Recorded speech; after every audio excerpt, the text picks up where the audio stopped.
Hi everyone, I wanted to share with you this cute card that's on page 28 of the current seasonal expressions. I think it's one of my favourite stamp sets in this book, and I will be so sad when it retires at the end of December because, as you know, everything in this book will retire at the end of December. Some items are sold out already, so go visit my website at sarabatkin.ctmh.com if there's anything out of this book that you want. You can view the book online, which is really nice too. This was my version of that same card. This is the inspiration that Close to My Heart provided in the catalogue, and this was my version of it. So as you can see, I added the button and I added sequins and I added twine and I scissor distressed it, and I, like Close to My Heart, coloured it with the watercolour pencils. So I thought I'd show you some fun techniques this morning and show you how else you can use this card. Obviously this has a very fall feel to it, but I wanted to make a Christmas card with it, and how are you going to do that when you have these words in the centre? So I thought I'd show you that technique. So I'm going to start with this stamp set. I'm going to take the foam sheet out of the stamp set because obviously you need that as your cushion when you're using a big stamp.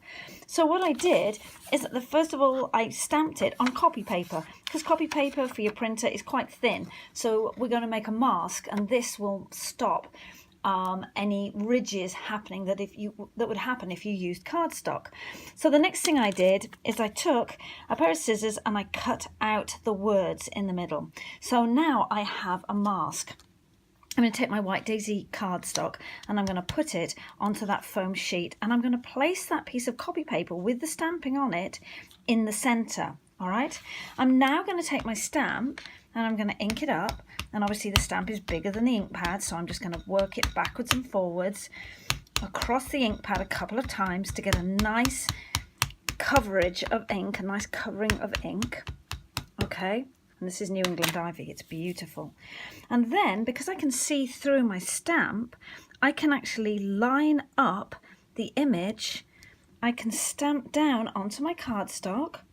Okay, I turn it over, I'm just going to press it. It's a big stamp, so I just want a nice coverage of ink, and then I'm going to peel it off, and as you can see, my mask is actually stuck to my stamp. There we go, take that off, and there are my words. There is my wreath without the words in the middle. So now that wreath can be coloured in any colour, and it can be turned into any type of card. You could colour it in with pale pink and pale greens and pale yellows, and you'd have a real spring feel to it. Or if you coloured it in with the browns and golds like I did on my original card, it has more of a fall feel. I'm going to make it, as I said, into a Christmas card.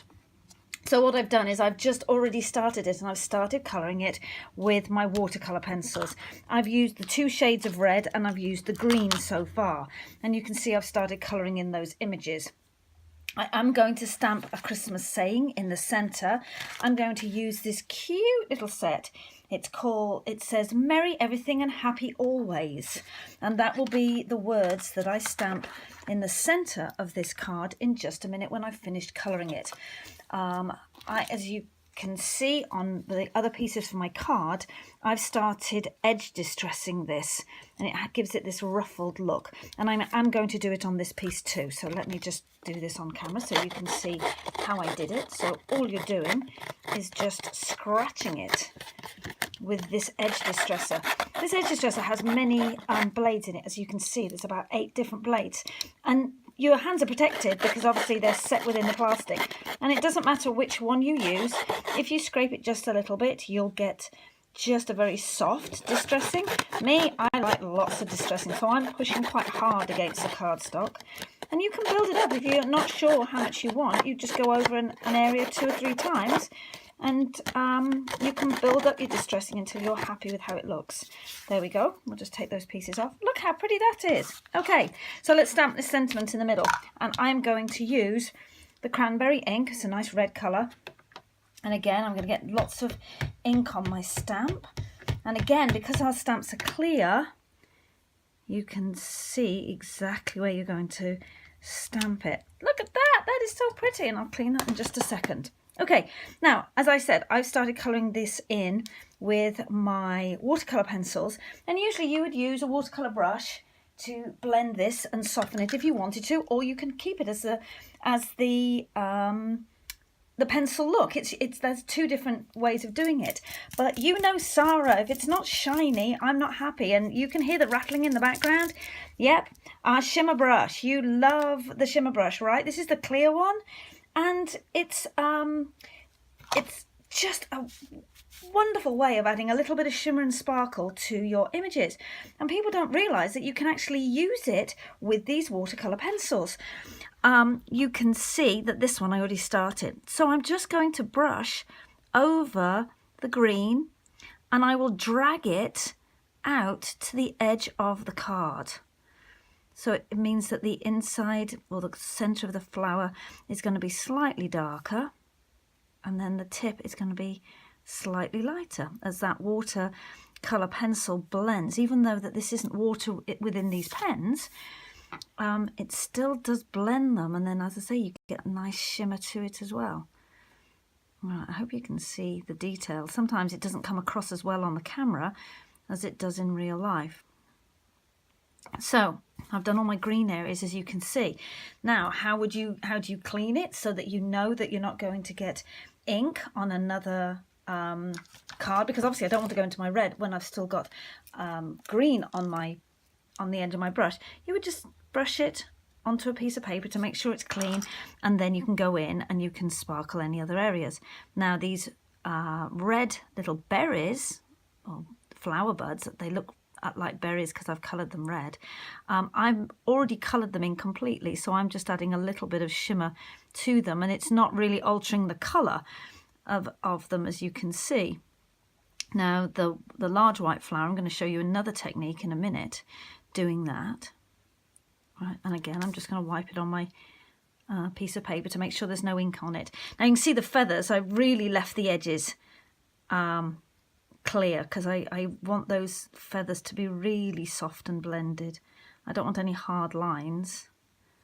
And you can see the ink pulling out to the edges. This is fun to do on a butterfly or a flower, any image really. It just softens it up and blends that ink. Now you can see the two colours of red are different.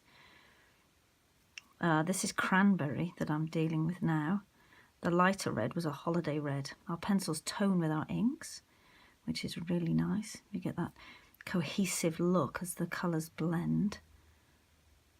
And I'm just touching it gently with the tip of the brush, this shimmer brush, and I'll hold it up in a second, and then you'll be able to see the shine on it. I'm hoping you see it already.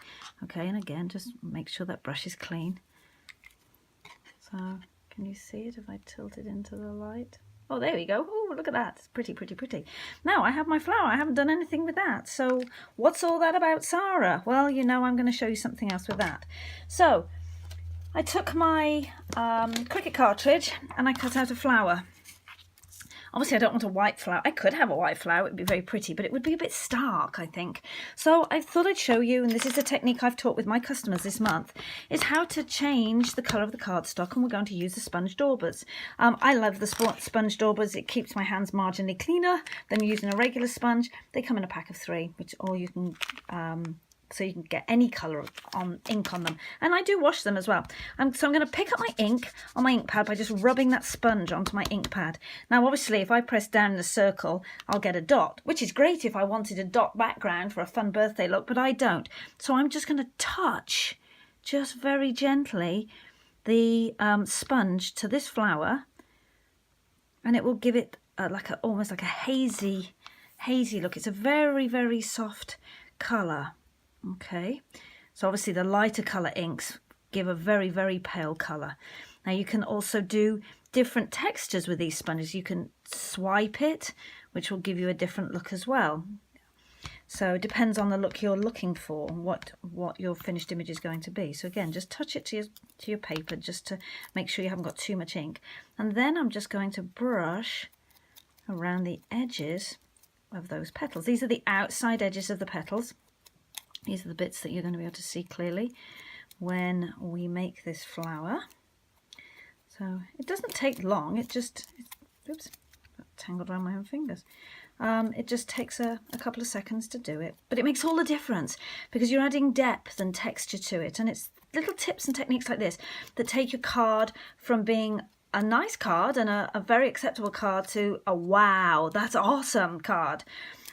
You can see the difference by just inking the edges of those petal edges. I'm not quite sure how to describe them. All right, so now we're going to take my quilling tool. As my customers sometimes call it, Sarah's magic stick. I love it. And I've only done one side because I'm really only going to see one side. So you're going to thread, your quilling tool is going to follow the inside edge of the petal. Don't do it from this side because you're going to damage your petal edges. So always do it from underneath. You're going to start at the outside and follow it all the way into the center. Now, if you wanted a very small flower, you would roll this really tightly. I don't. I want a very loose flower, so I'm just going to roll it and I'm just supporting it on my fingers. I'm not holding it tight, I'm not pulling it, I'm just rolling it. Just follow the edges of the flowers, just rolling it gently. Paper has memory, so it's going to stay. I know it doesn't look perfect, it doesn't matter. I'm just curling the paper at this point all the way to the middle. The next step is the most important. You let go and you can see the pressure come off that paper. I'm going to take my liquid glass, because this is the best adhesive for this, and I'm just going to squeeze out a row of liquid glass. I hope I did that on camera so you could see it. And then I'm just going to press my layers down into the liquid glass, which was at the bottom, and flower. Isn't that pretty? So quick and easy. So I'm just going to give that a second to set, and I'm going to put the rest of my card together very quickly. So I'm using my Close to My Heart tape runner. This is our brand new one, which I absolutely love. So yes, our paper is two-sided. Well, I could have done the green side. I chose to do the red side. The paper is lovely, and you can see I've done that edge distressing on that and on the card as well. So my paper base was cut at 4.25 by 8.5. This piece is 4 by 4, and then this piece is 3.75 by 3.75. Oops. And it's super sticky, so you don't need huge amounts. I'm just going around the edges, and that's going to stick on there. Isn't that pretty? Oh, love it. Before I stick my 3D flower on, I'm going to add some twine. This is from the Enchantment collection of twine, and I'm just going to wrap it around 1, 2, 3. I'm just going to tighten a little knot. And you know, Sarah, I need more sparkle on this, so we're going to add some bitty sparkles. Bitty sparkles are a great way to add a little bit of shimmer and shine all over your card. I'm just going to rearrange this. Okay, my handy dandy scissors, Close to My Heart scissors. They're non-stick, so you can cut all sorts of stuff that's sticky and it doesn't. This obviously is not sticky in this occasion, but that's okay. All right, so Happy Christmas, Merry everything, and you can just adjust the twine wherever you want it. That's better. I like that better. All right, so bitty sparkles. You get a lot in a packet, and they're itty bitty little sparkles. Super cute and super easy to use.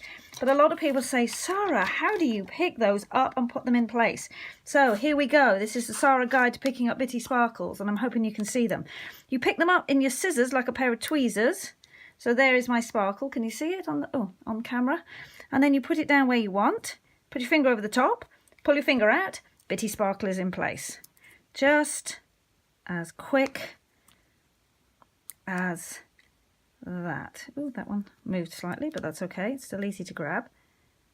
So we're just going to pick them up and pop them down wherever you want a sparkle. Look how pretty this is. Oh, I'm really happy with this.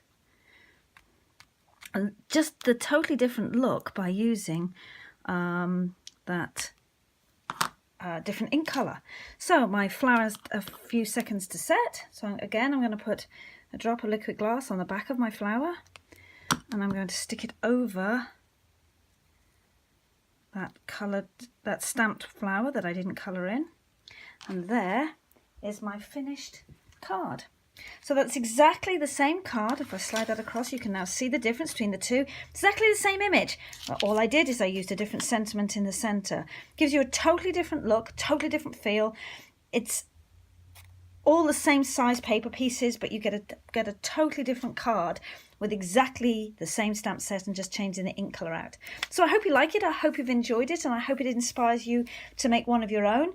If you want to buy anything that you've seen me use in this video, like I said, head to my website at sarabatkin.ctmh.com. So that's SARABATKIN.ctmh.com.